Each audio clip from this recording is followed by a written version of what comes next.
Assalamualaikum warahmatullahi wabarakatuh.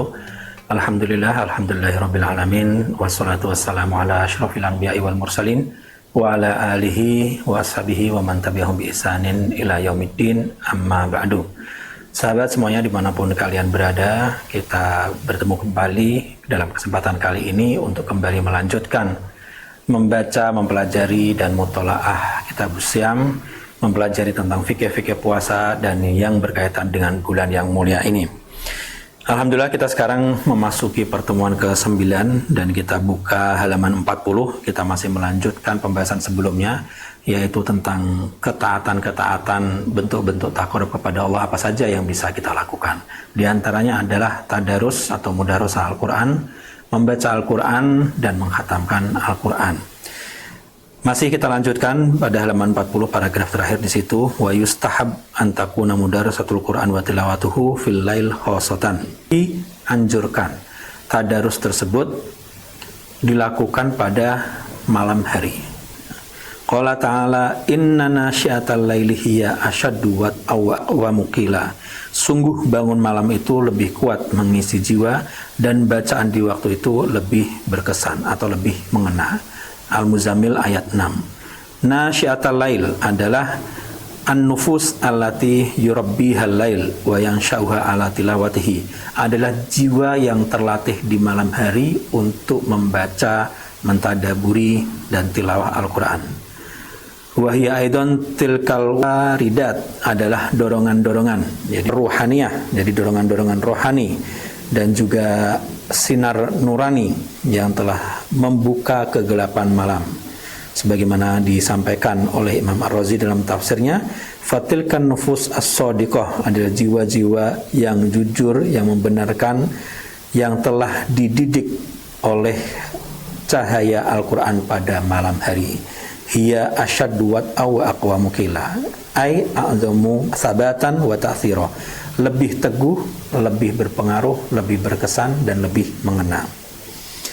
Fahiya aktsaru idrakan fi wa'iha wa akbaru najahan, sehingga jiwa pada malam hari dia akan lebih mengetahui, lebih memahami, lebih menyadari dan akan lebih sukses, lebih berhasil fi sa'iha wa aqwa mukila qad ruziqat al-ikhlas fil qasd, sehingga dia mendapatkan jalan untuk senantiasa ikhlas dalam tujuannya, wasadat fil qaul, dan juga kelurusan dalam berkatanya, wal ijabah fid doa, demikian juga doanya lebih mustajab, sebagaimana disebutkan dalam sebuah hadis, asyrafu ummati hamalatul Quran wa ashabul lail, kaum mulia dari umatku adalah mereka orang-orang yang menghafal Al-Quran atau orang-orang yang senantiasa berinteraksi dengan Al-Quran, dan mereka yang hidup di malam hari untuk ibadah dan juga untuk tilawah.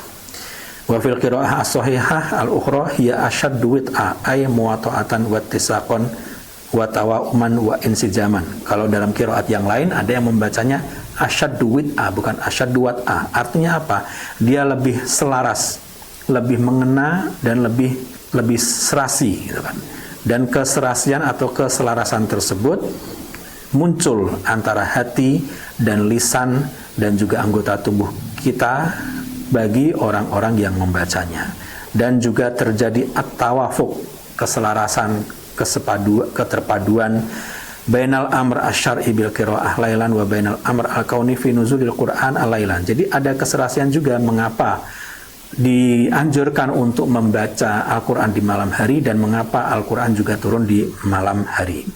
Karena setiap kali seorang muslim membaca Al-Quran di malam hari, maka pada saat itu dia akan semakin menyatu dengan alam. Zada ittisaquhu ma'al kaun, seakan-akan dia lebih selaras dengan alam. Wa yazdadu littisaq wa yatadha'af al-fadl bi qiraatihi fi lail Ramadan. Apalagi itu dilakukan pada malam bulan Ramadan, maka akan semakin berlipat ganda lagi keutamanya. Hatta yasil ila lailatul qadar allati hiya a'zamu min alfi syahr, sampai ketika dia nanti sampai di malam Lailatul Qadar yang kedudukannya lebih mulia dari 1000 bulan. Kemudian para sahabat semuanya dimanapun kalian berada, yang kedua atau ketaatan yang sangat dianjurkan pada bulan Ramadan adalah qiyam lail Ramadan bisolatit tarawih wa tahajud. Jadi melaksanakan qiyamul lail pada malam-malam bulan Ramadan dengan melaksanakan sholat tarawih dan juga sholat tahajud. Jadi syariat yang mulia telah mendorong untuk menghidupkan malam-malam Ramadan dengan ibadah, dan juga mendorongnya, bahkan Rasulullah SAW sangat bersungguh-sungguh dalam hal tersebut sebagai bentuk kesyukuran kepada Tuhannya. Pernah suatu ketika Sayyidah Aisyah berkata dan mengisahkan bahwa Nabi sholat di malam hari sampai kaki beliau atau telapak kaki beliau pecah-pecah. Lalu Aisyah bertanya, "Lima tasnau hadza ya Rasulullah?" Ini di halaman 42 hadisnya. "Mengapa engkau melakukan ini wahai Rasulullah?" "Wa qad ghafarallahu laka ma taqaddama min dzanbika wa ma ta'akhkhar." Padahal Allah telah mengampuni dosa-dosamu yang lalu dan sekarang. Qala afala uhibbu an akuna abdan syakura. Kemudian beliau menjawab, "Tidakkah aku ingin menjadi seorang hamba yang banyak bersyukur?" Falamma kathura lahmuhu, dan ketika berat badan Nabi bertambah, sholat jalisan, beliau sholat dengan duduk, fa idza arada ayyarka aqama fa qara'a tsumma raka'a, dan apabila beliau hendak rukuk maka beliau berdiri lalu membaca kemudian rukuk. Dan Allah juga telah memuji kaum mukminin yang menghidupkan malam, dan ini adalah pujian yang tidak diberikan kepada yang lainnya. Allah telah berfirman, "Tatajafa junubuhum 'anil madhaji' yad'una rabbahum khawfa wa tama'an wa mimma razaqnahum yunfiqun fala ta'lamu nafsum ma ukhfiya lahum min qurrati a'yunin jazaa'an bima kanu ya'malun." As-Sajdah ayat 16-17. Jadi lambung mereka jauh dari tempat tidur, artinya mereka tidak sedang tidur ketika malam itu. Mereka menghidupkan malam, dan mereka tidak tahu apa pahala yang kelak akan mereka dapatkan karena perbuatan mereka tersebut. Dan Allah juga telah mengkhususkan waktu-waktu malam yang terakhir dengan banyaknya karunia, dengan atmosfer kedekatan yang penuh keberkahan yang dapat menghidupkan jiwa seseorang. Para sahabat semuanya, dimanapun kalian berada, halaman 43 di situ disebutkan sejumlah ayat-ayat, di antaranya Allah ketika menyebutkan hamba-hamba Allah, ibadur rahman, mereka itu adalah walladzina yabituna li rabbihim sujjada wa qiyama.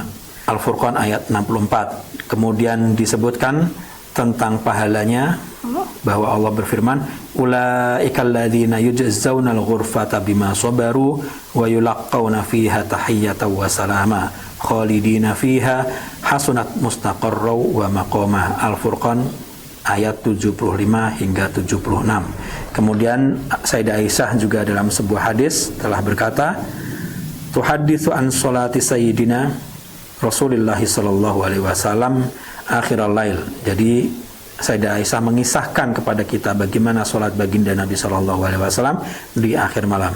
Kana yanamu awwalahu wa yaqumu akhirahu fayusolli. Beliau tidur di awal malam. Jadi tidur cepat di malam hari, wa yaqumu akhirahu, dan di akhir malam beliau bangun kemudian sholat. Dan Nabi Muhammad SAW juga senantiasa mendorong untuk senantiasa berdoa, bermunajat pada waktu-waktu malam. Inna fil laili lasa'ah, sesungguhnya di malam hari ada sebuah waktu, suatu saat, ada sebuah durasi waktu, la yuwafiquha rajulun muslim yas'alullaha khairan min amrid dunya wal akhirah illa a'tahu iyyahu wa dzalika kulla lailatin. Tidaklah seorang menepati waktu tersebut pada saat ia meminta kepada Allah kebaikan perkara dunia dan akhirat, kecuali pasti Allah akan mengabulkannya dan memberikannya, dan itu terjadi setiap malam. Famin babi aula istithmar hadzal waqt fi syahri Ramadan. Terlebih lagi apabila kita memanfaatkan waktu-waktu malam tersebut yang ketika pada malam bulan Ramadan. Walaqad ittafaqal muslimun ala sunniyati qiyamil layali Ramadan amalan biqaulihi sallallahu alaihi wasallam man qama ramadhana imanan wa ihtisaban ghufira lahu ma taqaddama min dzanbih. Pada halaman 44 disebutkan sebuah hadis, barang siapa yang menghidupkan atau berdiri salat pada malam Ramadan dengan penuh iman dan mengharapkan pahala, maka dia akan diampuni dosa-dosanya yang telah lalu. Kemudian disebutkan juga utlubu Lailatul Qadri fil ashril awakhir. Carilah malam Lailatul Qadar pada 10 malam terakhir. Wa qad ijtama'a ba'du sahabah khalfa Rasulillah sallallahu alaihi wasallam wa huwa yusalli qiyam Ramadan, dan dikisahkan dan diriwayatkan para sahabat telah berkumpul di belakang baginda Nabi Muhammad sallallahu alaihi wasallam untuk melaksanakan qiyam Ramadan, qiyamul lail di masjid. Fasallu bi sholatihi marrataini aw thalathan. Ketika beliau salat, kemudian para sahabat mengikuti berjamaah di belakang beliau selama 2 hari atau 3 hari. Tsumma ta'akhkharan Nabi, kemudian setelah itu Nabi sallallahu alaihi wasallam tidak lagi datang setelah itu, syafaqatan bi ummatihi, sebagai bentuk antisipasi dan khawatir bahwa hal tersebut nanti takut akan diwajibkan bagi mereka atau dianggap wajib oleh mereka. Maka setelah itu Rasulullah Shallallahu Alaihi Wasallam tidak lagi sholat qiyamul lail di masjid agar tidak diikuti para sahabatnya, sehingga tidak ada asumsi bahwa sholat tersebut wajib.